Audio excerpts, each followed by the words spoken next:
Hey, you're listening to aRDists, the podcast for creative people who do too much and refuse to niche the fuck down. I'm Sarah, an artist, dietitian, and chronic project starter. Let's catch up and have a little studio chat. Let's start off this episode with a little whenever I say adult, like starting something with adult, it sounds inappropriate. What I meant to say is let's start off this episode with some show and tell for grown-ups. It still sounds weird. Okay, anyway.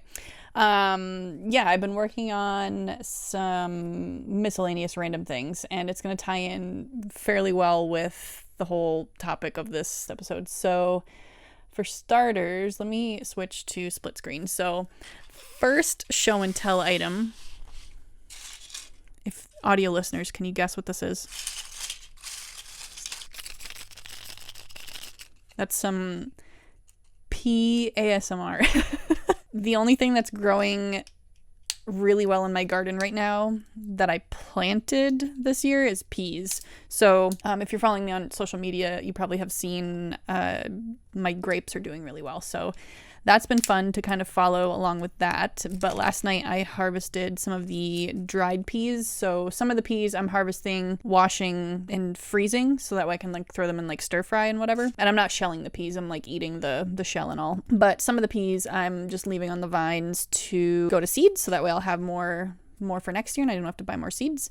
So I just dropped a pea on the floor. So I'm just gonna shell these while we chit chat and put them in a pill bottle. This one is not dry though. There's like a lone singlet that Peapod did its best. So yeah, the garden is coming along, and I actually made a little garden journal, not about like gardening itself, but just to, sketch in, kind of like a sketchbook, or I don't know, just a fun little book. And I made it out of some paper, so I can show you that next. I wrote a little note to my grape plant, my grapevine that's growing. I hear screaming outside. I think children are amok. But it is hella hot out this week. We are in the 80s and 90s. Absolutely atrocious heat here in the garage, so I'm gonna do my best not to melt while we talk. So the thing I wanted to talk about in this episode is a book that I've been reading, and curious, have you read this book? Refuse to Choose by Barbara Sher. I don't know if it's Sher or Cher or some other pronunciation of it, but the book is called Refuse to Choose, a Revolutionary Program for Doing Everything That You Love. I was introduced to this book by another YouTuber, Colleen Welsh. She talked about it probably a year ago in one of her videos, and after seeing her kind of overview of it and what she gleaned from it, I had to get the book so I could read it myself. And in typical scanner fashion, or I don't even know where this falls under in my personality type, but I am only maybe a third of the way through.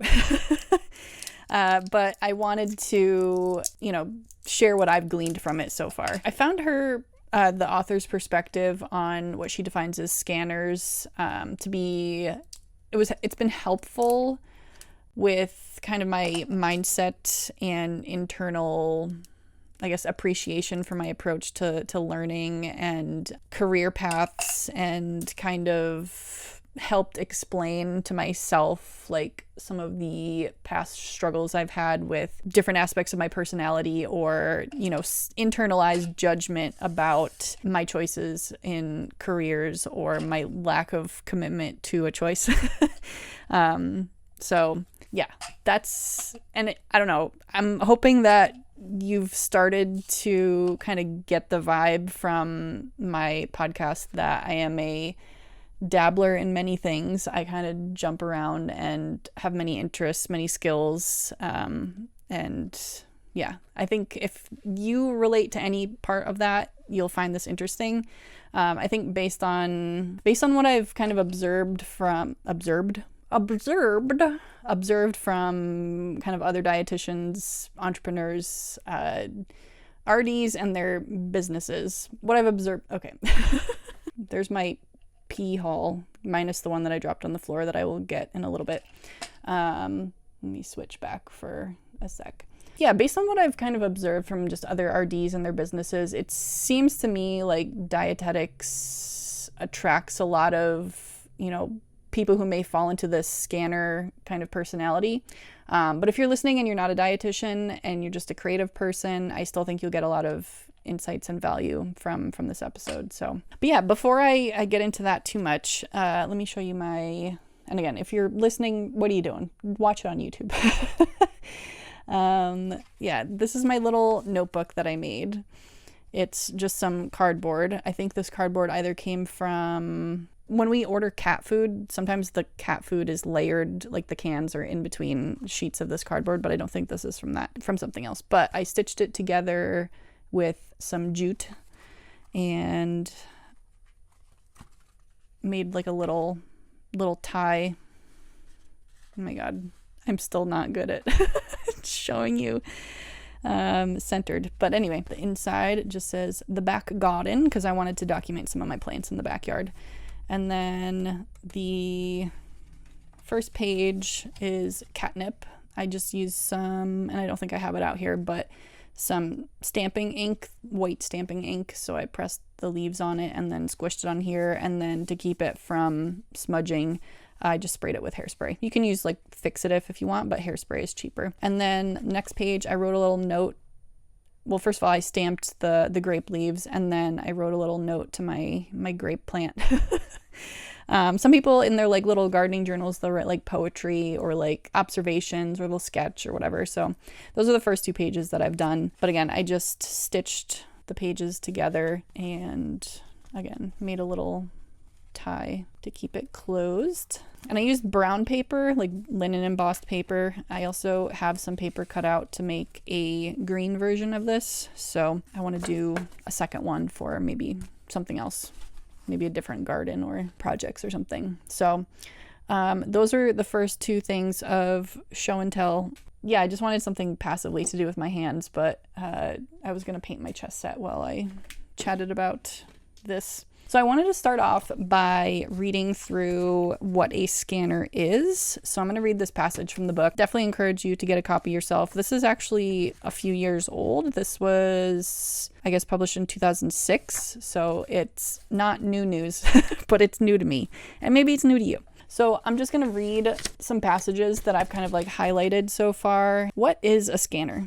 Scanners love to read, to fix and invent things, to design projects and businesses, to cook and sing, and to create the perfect dinner party. You'll notice I didn't use the word or, because scanners don't love to do one thing or the other. They love them all. A scanner might be fascinated with learning how to play bridge or bocce, but once she gets good at it, she might never play it again. One scanner I know proudly showed me a button she was wearing that said, "I did that already." To scanners, the world is like a big candy store full of fascinating opportunities, and all they want is to reach out and stuff their pockets. It sounds wonderful, doesn't it? The problem is, scanners are starving in the candy store. They believe they're allowed to pursue only one path, but they want them all. If they force themselves to make a choice, they are forever discontented. But usually, scanners don't choose anything at all, and they don't feel good about it. As kids, most scanners had been having a great time. At school, no one objected to their many interests because every hour of every student's school day is devoted to a different subject. But at some point in high school or soon after, everyone was expected to make a choice, and that's when scanners ran into trouble. While some people happily narrowed down to one subject, scanners simply couldn't. That was me. There was something about making the choice to pick something and go to college for it and invest the time and the money. Like, I just didn't feel like I was 100% committed to one topic. And I ended up not going to college right out of high school. I just, I was also in a job where I was learning a lot of different things. It really suited my personality, and like reading this book now, which is funny that this came out in 2006 and I graduated in 2007. So if only I had found this sooner.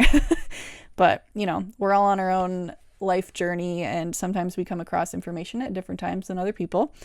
So I'm not going to, regret too much that I'm finding this now at 36 rather than at 18. But, it definitely, reading that kind of explains a lot, like why I was so intrigued and enjoyed the job that I had at the time. Like I said, I was learning a lot of different things. I was really able to indulge my dabbler mindset. The job I had was working for, if you're familiar with Crooked Brook, they make like designer chef coats. They were kind of pioneers in the different variety of color chef coats that really like broke down the stereotypical white chef coat. They really paved the way for variety in chef coats other than just the standard white.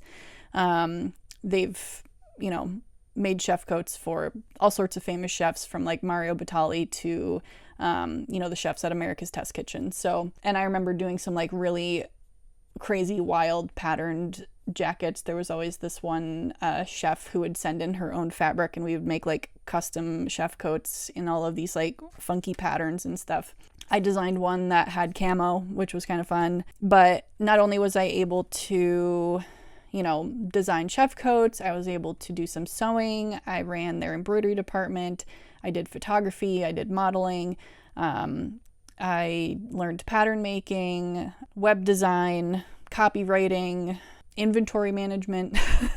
Because it is a small business, I was able to dabble in a lot of things. And so at that period in my life, it made sense that my transition from high school, where, we're allowed to explore a lot of different topics. I say allowed to. We're encouraged to, explore a lot of different topics, to kind of pick something to go to college for. But I'm like, why would I pick one thing and pay for it when I can continue working here and learn a lot of different things? So anyway, kind of reflecting back on that, this first chapter of the book was definitely like hitting the nail on the head for me. So anyway, I'm going to go back to reading. The conventional wisdom was overwhelming and seemed indisputable. If you're a jack of all trades, you'll always be a master of none. You'll become a dilettante, a dabbler, a superficial person, and you'll never have a decent career. Suddenly, a scanner, who all through school might have been seen as an enthusiastic learner, had now become a failure. But one thought wouldn't leave my mind. If the world had just continued to accept them as they were, scanners wouldn't have had any problems. With the exception of learning project management techniques, the only thing scanners needed was to reject conventional wisdom that said they were doing something wrong and claim their true identity. Almost every case of low self-esteem, shame, frustration, feelings of inadequacy, indecisiveness, and inability to get into action simply disappeared the moment they understood that they were scanners and stopped trying to be somebody else. And then I'm going to go back to the jack of all trades comment, but I'm going to keep going to this next passage for who isn't a scanner. Well, specialists aren't scanners, obviously. If you're someone who is happy being completely absorbed in one field, I've labeled you a diver. Some clear examples of divers are professional musicians, scientists, mathematicians, professional chess players, athletes, business owners, and financiers. These people may relax with a hobby, but they're rarely passionate about anything but their field. In fact, divers often wonder how people can be interested in anything but what they're interested in. Sometimes they even make fun of themselves for it. Like the racing bicyclist Tim Crabe, I don't know, described the rider who glances up from his gear to look at people walking and says, non-racers, the emptiness of those lives shocks me. By contrast, scanners rarely think what other people are doing is empty. They're always curious to know what's out there, and love to poke their noses into just about anything. A diver rarely spends a moment wondering what he might be missing when he's totally absorbed in his field. On the other hand, 99% of scanners spend a lot of time scanning the horizon, thinking about their next move. So obviously, just those two passages, like those are pages 5, 6, and 7. And you still got the whole book left. So if any of this is like clicking with you, get it and read it. I want to kind of go back to the jack of all trades thing, because that's kind of a phrase that has ping-ponged back and forth in my brain over the years as either like an insult or a compliment. And I think at this point in my life, I've settled on it being a compliment. I mean, it's just a saying and a quote from who the fuck really knows where. So who cares? But it's a pretty common phrase and it's come up a lot, and I've, thought a lot about it over the years. I did kind of want to look into where the phrase came from. So I Googled it and I didn't get clear answers. So I did find a passage on Wikipedia. So kind of take that with a grain of salt. It's not like verified fact, it's Wikipedia. So I'm just going to read this passage to you. This is I'm going to read things to you episode, but adds context. From Wikipedia, Jack of all trades, master of none is a figure of speech used in reference to a person who has dabbled in many skills rather than getting expertise by focusing on only one.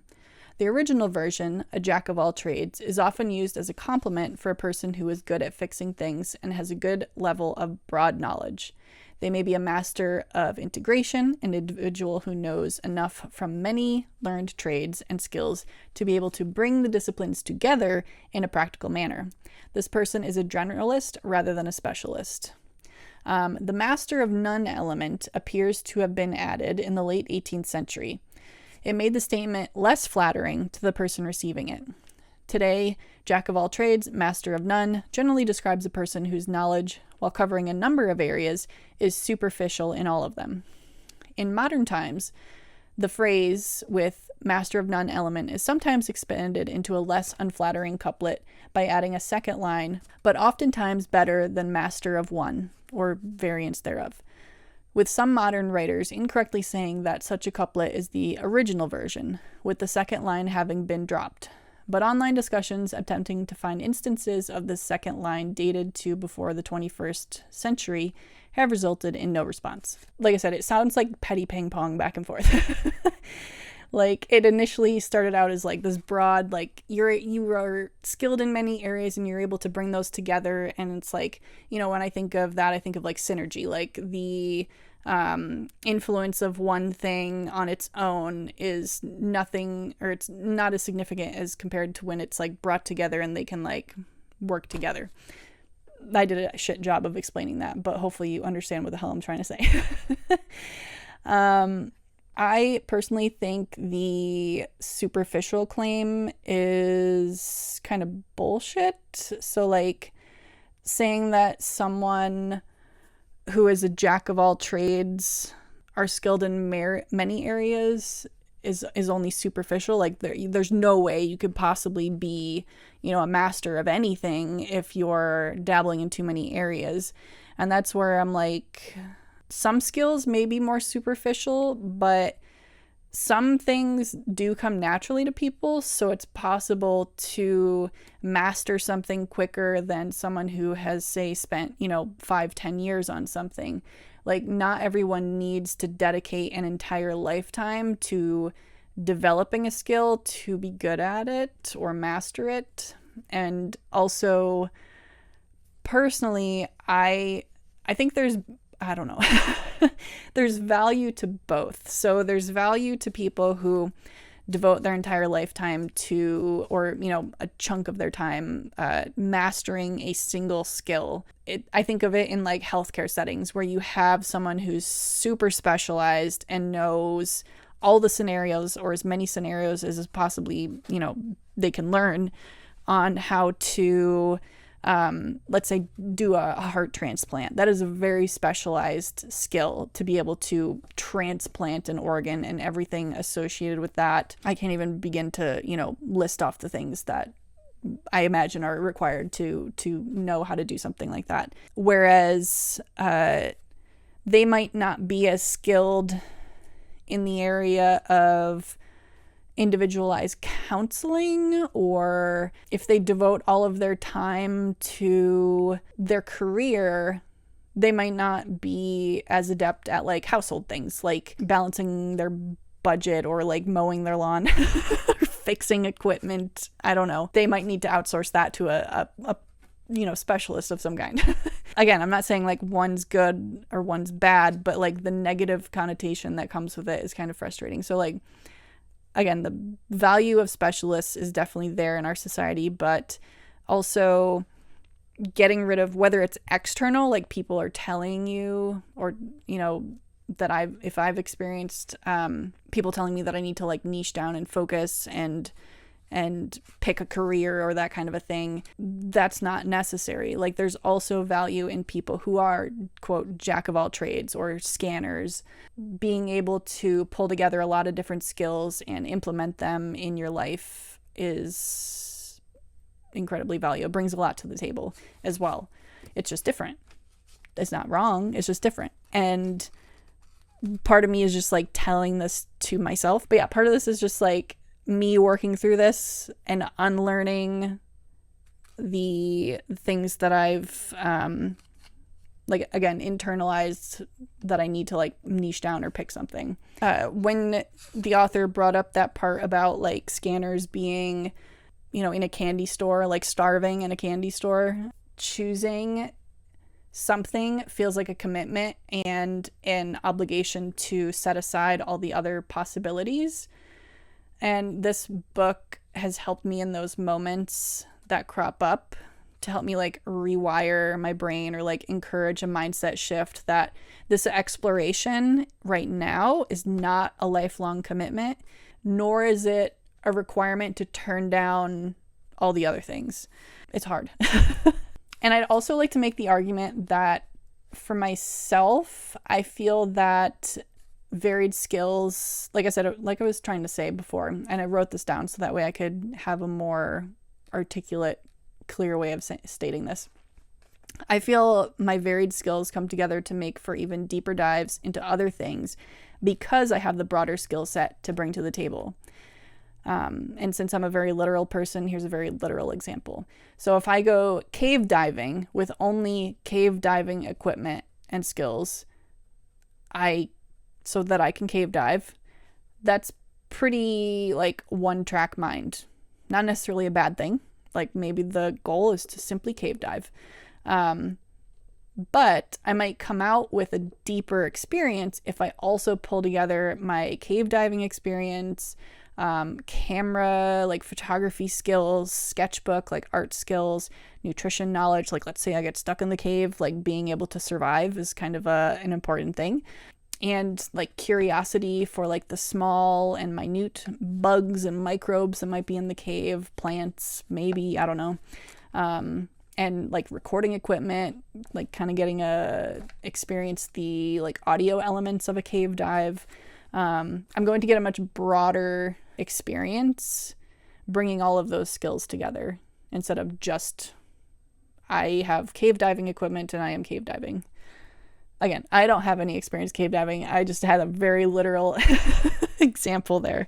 But yeah, this comes up with like my business a lot because I've felt like I need to niche down, like especially in dietetics, which I do understand. Like I'm trying my best to separate nutrition counseling from what I want my business to be. And my business is more artist oriented. I just happen to also have an interest in like expressing my dietetics and nutrition knowledge through my art. I definitely see value in niching down in the realm of nutrition as a dietitian. So again, with like healthcare, I think it's very valuable to have those specialists who can really deep dive and have the expertise and experience for that regard. For nutrition counseling. I'm getting really hot and it's hard to think. Anyway, niching down in dietetics makes sense. For myself, again, I've been hearing a lot of, over the past few years since I started my business, niche down, you know, whatever. And it has been hard in my artistic interests to niche down. Like, what does niching down look like in my business?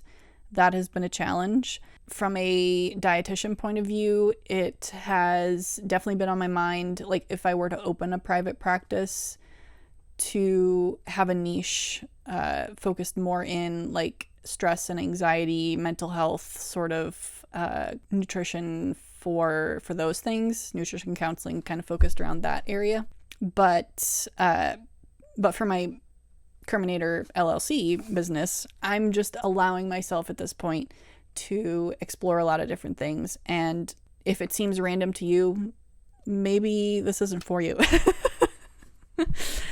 However, if you're down for the random ride of fuckery that is Sarah's brain, then I hope you stick around and keep coming back. I did want to highlight a couple other like passages from early on in the book. One thing I will say is if this is resonating very strongly with you, buy a used copy and write in your book. Like, make it your own.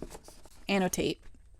I've been trying to get over the don't draw in books thing. And I'm like, if this book is like really relevant to me and it helps me process it or come back to things by writing notes, I'm going to do that. So if you have any hesitancy about writing in books, just get an old like used copy. Again, this is from 2006, so I'm sure there's copies floating around.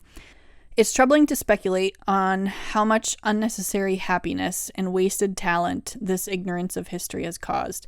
That's why it's essential that you never forget that for most of human history, a person with a wide range of knowledge and abilities was highly valued.